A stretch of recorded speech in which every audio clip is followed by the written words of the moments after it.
welcome to Living with Liberty, your source for common sense and truth. I am your host, Ryan.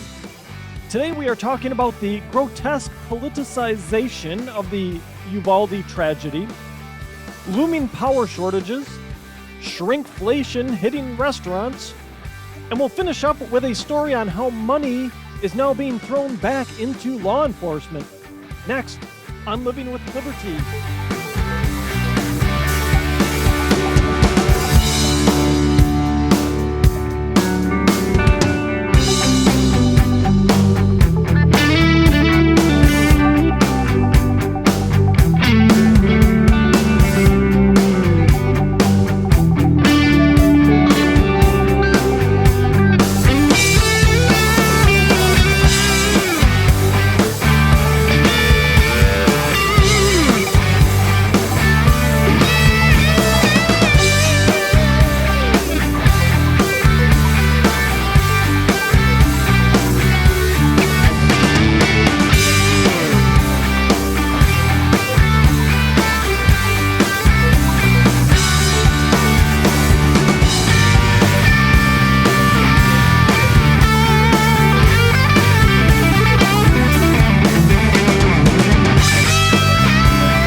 To be totally honest, I really didn't want to cover the Uvalde tragedy.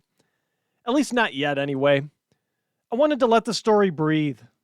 Let the facts come out before really digging in and offering some analysis on it. I think it was really appropriate, let's call it, to let the families in that town mourn without adding a bunch of circus and noise to what was already going on. But I find I can't be totally silent on it. And the reason being because, true to form, the blue checks on social media and the Democrats couldn't do it themselves. They couldn't keep quiet. They had to come out and start flapping their gums right away. Once again, they had to show their ignorance and that they only view the world through a political lens. And they had to use it as a virtue signaling photo op. As soon as the story broke, the disinformation and gun-grabbing attempts began anew, if they truly ever settled down after the Buffalo incident. It's absolutely pathetic the way the media and Democrats respond to a tragedy. You had, I just saw today, Meghan Markle in what looks like an obvious photo op, kneeling down at some sort of memorial. You got Robbie O'Rourke running for governor in Texas, who makes a spectacle of himself during the press conference being held in Uvalde with the town's mayor and Governor Abbott, who were there to give an update on what was going on, to disseminate information, to let people know what happened there. And then you have Robbie O'Rourke standing up, politically grandstanding. Just gross, absolutely gross. O'Rourke's only agenda there was an attempt to score some cheap political points with his fringe base. And he's sitting there attempting to point the finger at the mayor and Governor Abbott, saying they did nothing to stop it. All it was a grandstanding stunt because he knew there were going to be a bunch of cameras there. He knew there was going to be press there. He knew it was probably being televised live. There was no other reason for him to be there. I shouldn't say no other reason. There was no reason for him to be there. Unless he was there as a concerned citizen. But obviously he wasn't. So there was no reason for him to be there. He doesn't even live in that town. No reason for him to be there. There was no reason for him to do that. No reason for him to interrupt that press conference where the governor and the mayor of that town were trying to disseminate information to the citizens of that town on what happened, what was going on, how they had the situation secured, etc. And then you have Barack Obama, who decided it was more important to note that that day was the 2-year anniversary of the George Floyd incident, totally glossing over the Uvalde tragedy, when he tweeted this out. He said, "As we grieve the children of Uvalde today, we should take time to recognize that 2 years have passed since the murder of George Floyd under the knee of a police officer. His killing stays with us all to this day, especially those who loved him." What the hell? Obama just said in that tweet that those kids and teachers' lives didn't matter.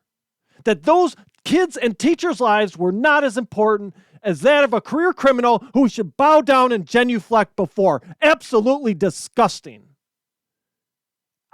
What a shameful human being Barack Obama is. This level of grandstanding and politicizing of this tragedy is grotesque.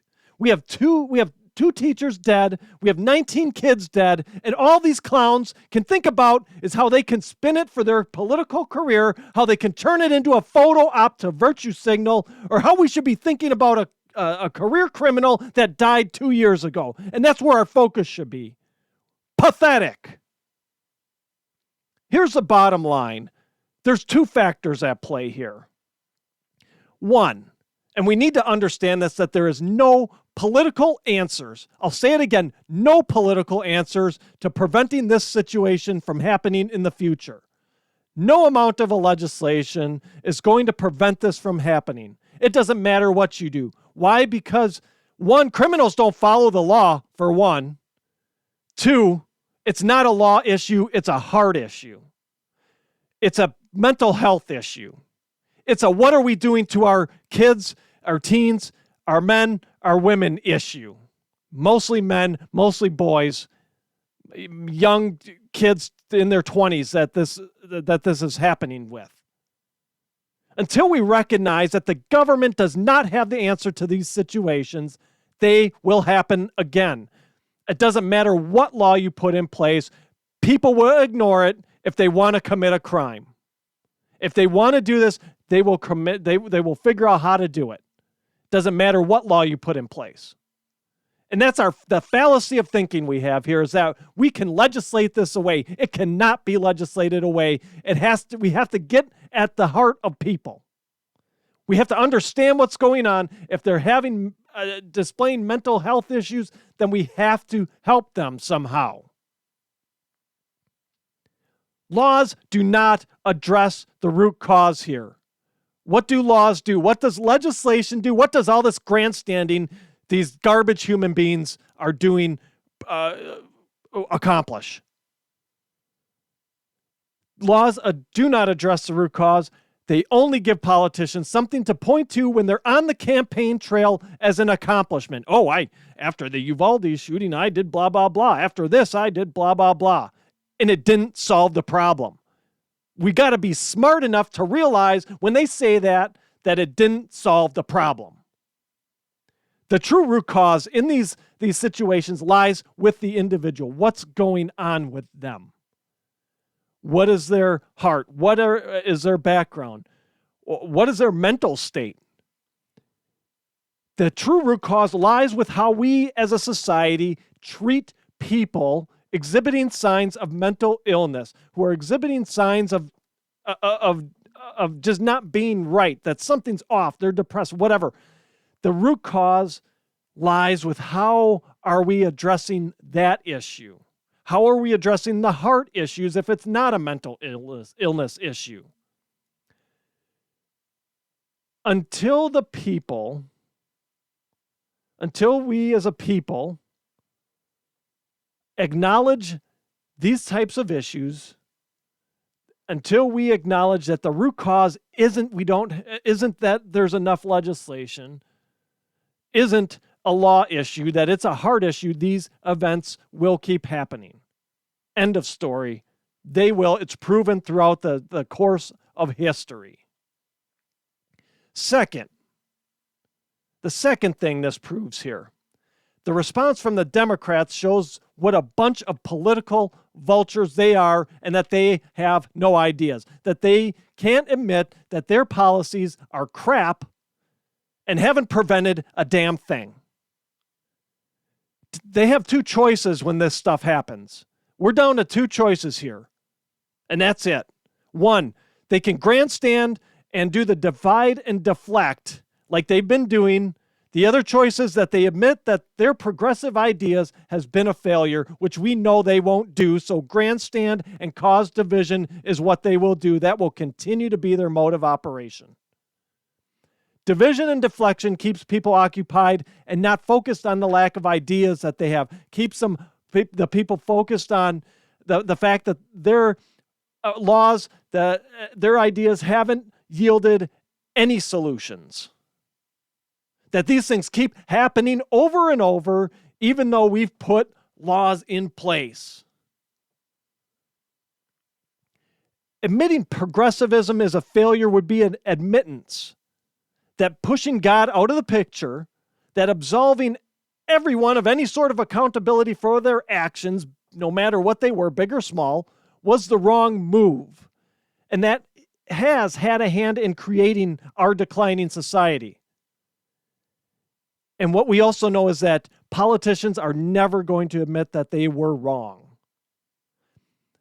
That's why they won't pick choice 2 here. That's why they will continue to divide, deflect, try and take our constitutional rights, because they cannot admit that this idea of progressivism has caused the decline of our society, that it has made our society less safe. Not everything is political. Not everything has a political solution. The sooner we realize this, the quicker we can get on to addressing the root cause of these issues. If you are listening to the audio-only show and your platform allows for reviews, please give us a 5-star review. It helps others find the show. And whether you are listening on the audio version or viewing on Rumble or YouTube, hit that subscribe button.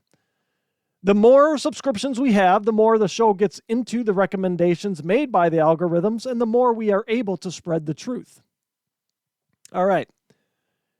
Are you ready for the potential for rolling blackouts this summer? It's not only California that is looking at this reality.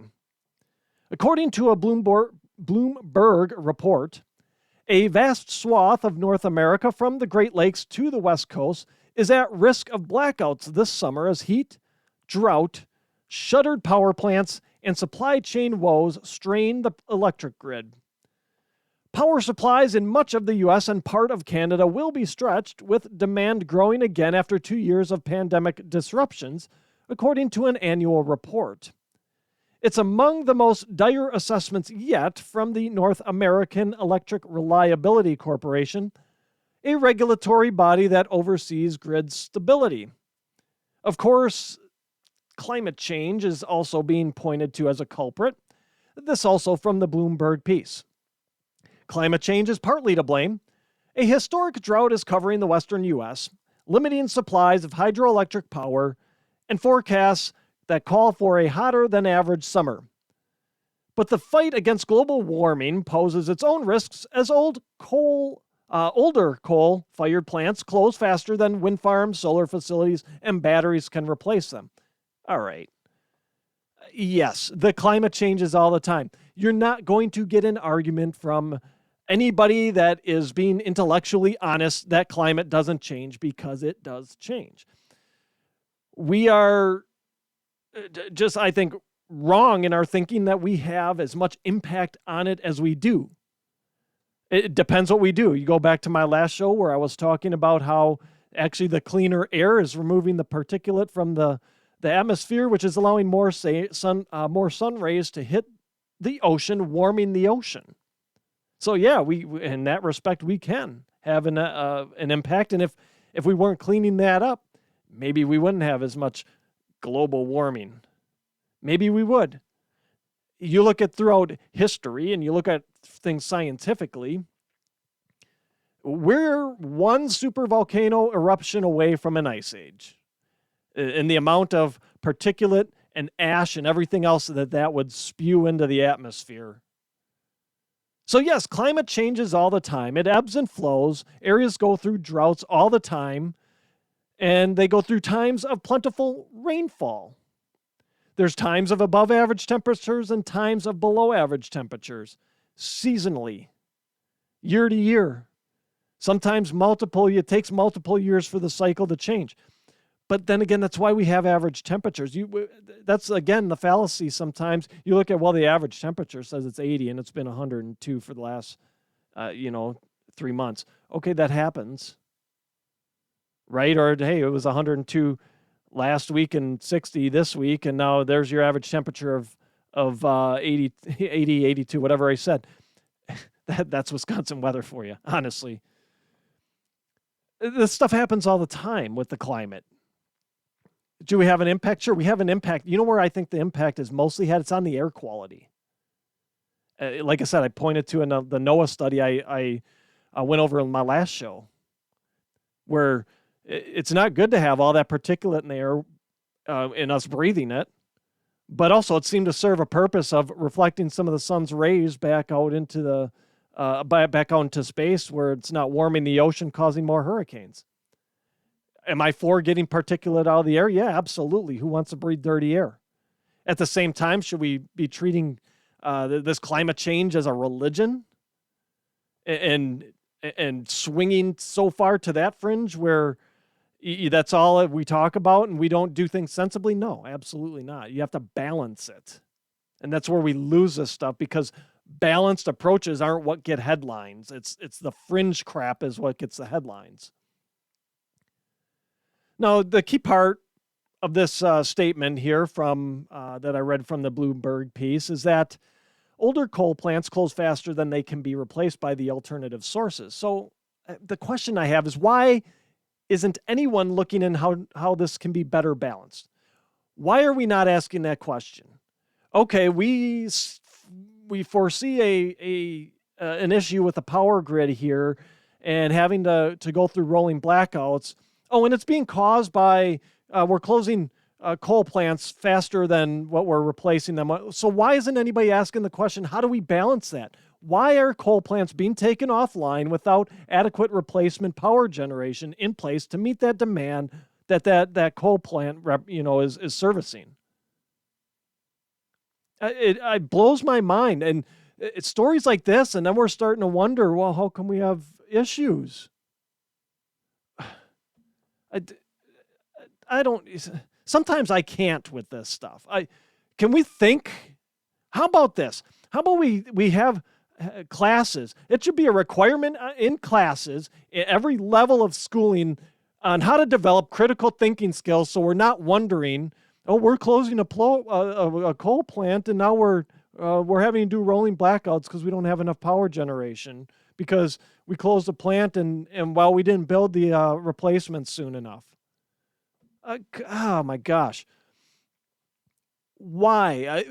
Why isn't anybody asking these questions? Why are we taking these coal plants offline without replacement power in place? Now, I'm sure it has something to do with we're sticking to the strict guidelines, if they're guidelines, of the operational lifespan of the plant, which I understand. These plants have a lifespan. I get it. And then they're decommissioned. I understand that. But then why, when you have something with a defined end date, why isn't there a plan in place to have the replacement for it up well ahead of the decommissioning date so you don't have a service interruption? I mean, if businesses operated this way, if businesses that weren't kind of monopolies like the power companies are operated this way, they wouldn't be in business very long.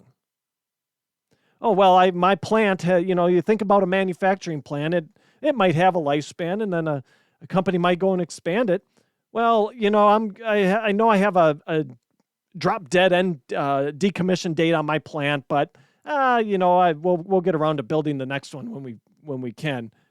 They wouldn't last because now I have to decommission this plant and the next one isn't ready to go up on and get up and running. So now, I guess we're just gonna not have any sales. We're not gonna have any products to sell.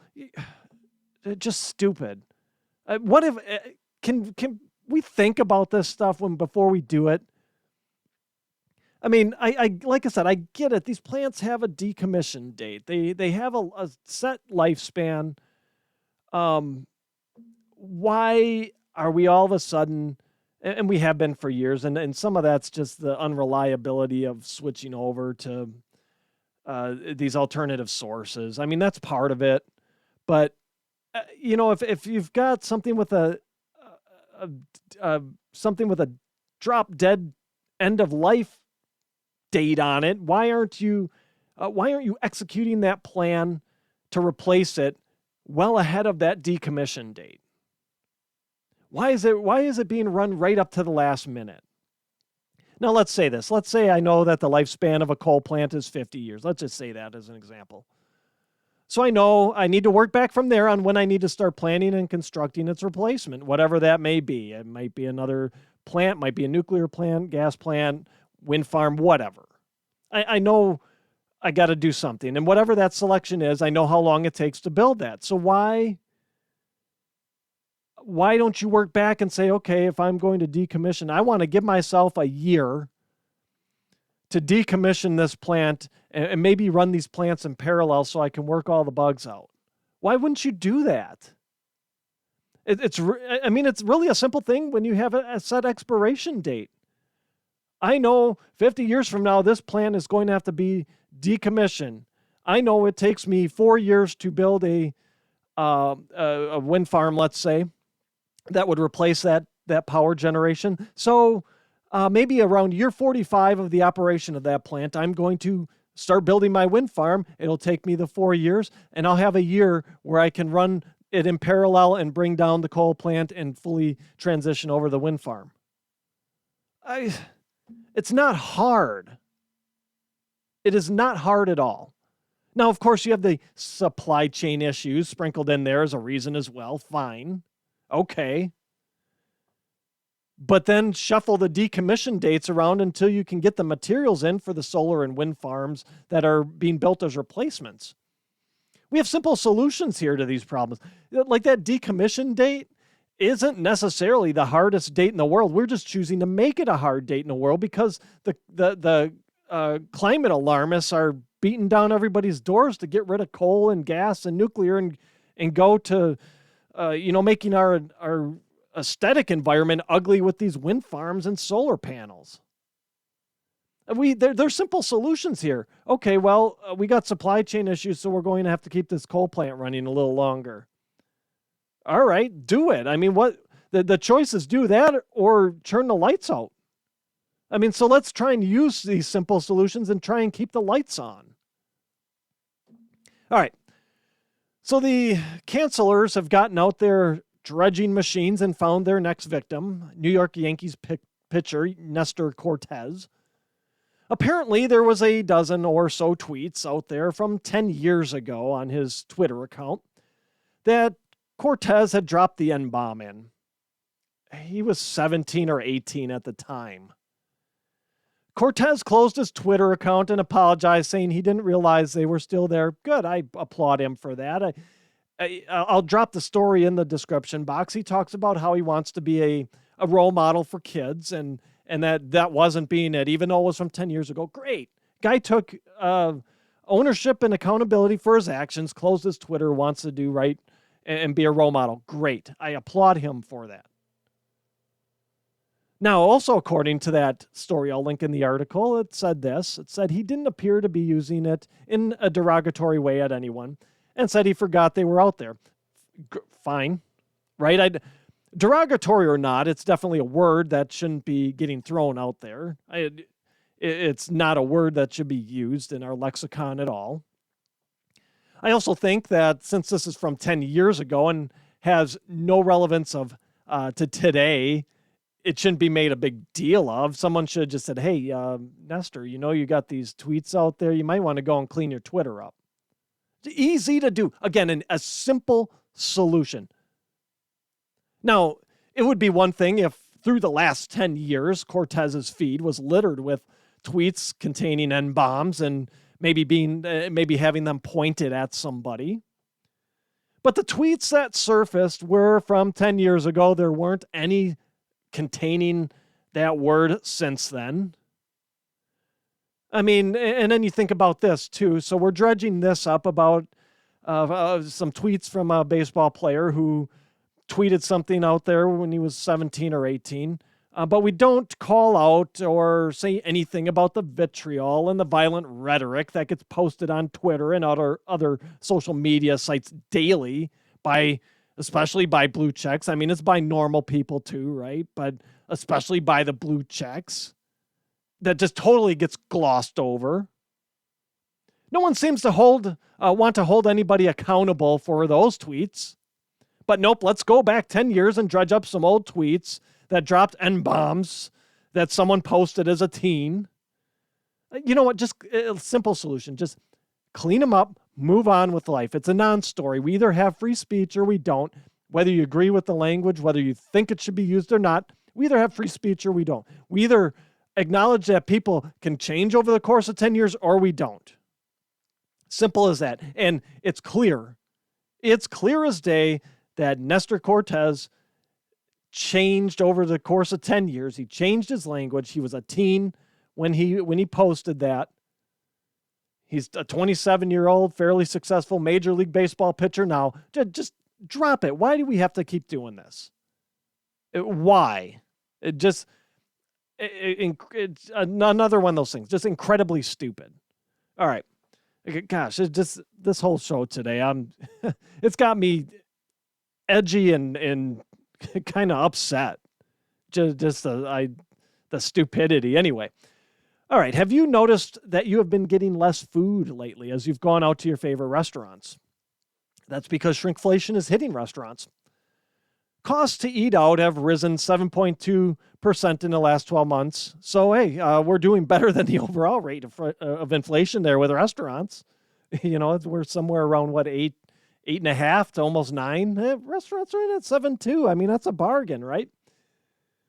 Restaurants, though, are worried that if they pass those costs on to their customers, onto the consumers, they'll see a decline in business. They're right. I mean, I worked in food. We'd have this conversation that once we saw gas prices going up, people would shift their buying patterns. They wouldn't buy what we were selling at the sit-down restaurants. They might go to more like a fast food restaurant, like Arby's, Burger King, something like that, and get something that's a little more cost effective for them. So yeah, I mean, it's a real concern that restaurants should have, that they jack up prices too much. They're going to see a decline in business. So here's what Subway. So listen to these couple things here of what some restaurants are doing in terms of contributing to shrinkflation here. So at Subway restaurants across the U.S., rotisserie chicken wraps and sandwiches have less meat. Domino's Pizza has cut down orders of boneless wings from 10 pieces to 8, and diners at Burger King will see the same reduction for their nugget meals. All right. You know what? Subway was already light on the meat to begin with. I mean, you were lucky if you got, 3 slices of ham on that ham and cheese sub, and they slice it paper thin. I mean, you need like 2-3 drinks to get down to swallow all the bread when you go to Subway. I mean, it was already light on the meat. So what it sounds like now is you're just left with cheese and vegetables at Subway. I don't know how much more meat they can take off of there. Were they putting one little slice of ham or turkey or something in the middle of the sandwich? So you're chomping through your tomatoes and cheese maybe, and then you get to the middle of the sandwich and there's my one piece of turkey or rotisserie chicken I've got for this one. And you know what I don't even know what they're charging. I know they don't have $5 footlongs anymore. What is $6-7 for one of those now? And you get one piece of meat on it. I mean, come on. I've said this before. These actions, they only stem the tide of the price increase that inevitably comes. You can take and shrink down the packaging. You can take and put less meat on something. You can take and cut down the serving size. It only stems the tide on the price increase for so long, and prices eventually go up. And then at that point, not only are you paying more, but you'll be paying more for less product. Yeah, price increases suck. Nobody wants a price increase. But there are some things that I'm willing to pay more for to keep the same service or the same package size with. And I'm not alone in this thinking. About 56% of U.S. diners say that they would be more willing to pay a little extra if restaurants clearly explain why prices are rising. And that's according to a survey commissioned by MarketMan. I've seen several restaurants around here take this exact approach and do it successfully. They have a little memo or note at their counter saying, "Hey, prices have gone up, so now they've gone," and they're transparent about it. They say, "Yeah, prices on pork have gone up 10%, 20%, whatever it is. Prices on beef are up, 15%, whatever." And accordingly, we've had to raise our prices. And you know what else they've said? They said as soon as prices start coming down and our cost decrease, we'll decrease our prices. So why it's a price increase either way, whatever. And we'll get into what I mean by that in a minute. Whether you reduce the serving size or increase the price, you're taking a price increase either way. So why not keep the portion sizes people go to the restaurant to have or want, instead of just reducing it and raise the price and say, "Hey, look, here's what we've been hit with price-wise over the last 6 months, 12 months, 3 months, whatever the timeline is, and we can't absorb those cost increases. So we've had to raise our prices, but hey, as soon as prices start coming back down, because what goes up must come down, right? We will reduce our prices back down." Because there comes a point where you hit that tipping point of what the customer will value. If customers know, hey, prices are coming down, but you're still going to charge, the higher prices when prices are coming down, then you're not going to get customers back. Then they'll start going elsewhere or doing whatever. So I've seen restaurants around here do this successfully, and they haven't missed a beat customer-wise. Now, me personally, when I look at things, I look at overall value. Not just price when it comes to certain things. There's some things where I look at and say, I just look at it from a price standpoint. And do I value that thing enough to pay that price? There's other things where I'm looking at and say, that price is high, but the value is there. So if the value is there, I'll pay for it. If it's not, I won't, plain and simple. Now let's use this example here to kind of illustrate, I alluded to before. Either way, whether you reduce the package size or you increase the price, it's a price increase either way. But it's the marketing of it that makes it seem like it's not a price increase to you. So let's use this as an example. So let's say the price of those wings is $10. If I'm getting 8 wings for the same price I used to get 10, I probably won't buy them. Here's why. Because they went from $1 a wing to $1.25 per wing. In essence, a 25% increase when that package size went from 10 to 8. See, that's what we have to realize here, is that the price I see on the menu didn't go up. So I'm like, oh, okay, the price didn't go up. Yeah, I'm getting less, but the price didn't go up. The price did go up. It went up 25% because I'm paying more per unit than I used to. So it is a price increase to me. I'm getting less and I'm paying more for less. I tend to think about things in terms of a unit price. So when I'm looking at things at the shelf, I'll compare side by side. I'm like, and especially, grocery stores will do this with their promotions. I'll go and buy looking at the boxes of cereal, they've got, the regular size and then like a medium size, whatever they're calling these days, and then a mega size, and I've seen even giant size out there, okay? So they'll put the mediums or the regular size on sale, and it's, buy, 3 for $5 or whatever it is. And I'll look and say, okay, what's that compared to the giant size on a per unit basis? If it's the same price or less for the giant size, I'll buy the giant size even though it's not on sale, because on a per unit basis, it's as much or less. I mean, that's what we don't do, and that's what marketers take advantage of when they're looking at pricing and package sizes and all that, because most people don't think that way. I think about, and I look at things in terms of unit price. Most people don't, and they don't think about it. They don't realize that they're now getting less value for the money when serving sizes or packaging sizes are shrunk. When packages and serving sizes shrink, the prices remain the same. We are taking a price increase. It just doesn't seem like it at first glance because we don't do the math in our head.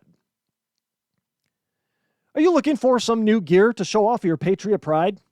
Head over to Living with Liberty Outfitters. Whether it be a new t-shirt, hat, sweatshirt, tank top, or even some new drinkware, we have you covered. Head to livingwithlibertypodcast.com and click the store link to find the next addition to your wardrobe or your houseware collection. And as I did last year in honor of Memorial Day, all proceeds from sales through the end of June will be donated to the A Soldier's Child Foundation. Okay, finishing up today, we have allowed the justice system to be so far broken that simply refunding the police will not be enough to draw officers back into the profession. I have an Epoch Times piece here titled, "Refunding Police Alone Not Enough to Curb Crime, Policing Experts Say," by Kara Ding. It hasn't been just the defunding that has caused the issues, but also the reform bills, put that in quotes, reform bills, a lot of air quotes today, that some states jammed through in the wake of the George Floyd incident that are also a major contributing factor in recruiting and retaining officers for the profession. Ding notes in her piece that as crime rises and concerns about safety grow in an election year, city and state lawmakers are tapping federal pandemic relief funds to retain and hire more police officers. So in an election year, let me translate that. So the Democrats that run these states where these horrible laws were passed are now feeling the backlash from the public because they're getting mugged out in the street. They can't go anywhere safely. They're having their cars stolen. They're getting carjacked. There's people crapping all over their front lawn. So now they're concerned and say, oh, we better do something. So now let's throw some money at it. That doesn't go far enough. Throwing money at a problem doesn't fix it, and our elected officials need to get that out of their heads. Let's just throw some money at policing. That'll fix it. We'll go back to the point I made earlier. Let's just throw money. We're doing something. See, reelect me. That's what this is about. But also, it's not just the money that have pushed officers out of the profession, that have prevented potential officers from entering the profession. It's the short-sighted reform bills that have been placed on officers and law enforcement. It's the regulations from those reform bills that have been placed on officers and law enforcement that have them leaving the profession, that have them not entering the profession. Now, here's an example. The Colorado reform bill that they passed in the wake of the George Floyd deal made it so that citizens are able to file civil rights lawsuits against police officers in state courts, and officers could not invoke qualified immunity as a defense. And the officers can be held personally liable for remedies up to $25,000. If your employer came to you and said, even though you are working for us, any mistake you make you will be held liable for, and the cost of it will come out of your check, would you stay in that job? Would you even take that job given those stipulations? Would you even take any calculated risks in your job, or would you just play it safe? That is what officers are facing in Colorado. As a result, officers left the profession in droves, and very few are entering. The ones that are left now are left with a choice on whether to apprehend a perp or not, because they are no longer protected by qualified immunity. So it's going through their heads that, hey, I could have a civil suit. I do this wrong. I could have a civil suit. I could be on the hook for a $25,000 settlement. Am I really going to engage in that car chase? Am I really going to engage on that foot chase?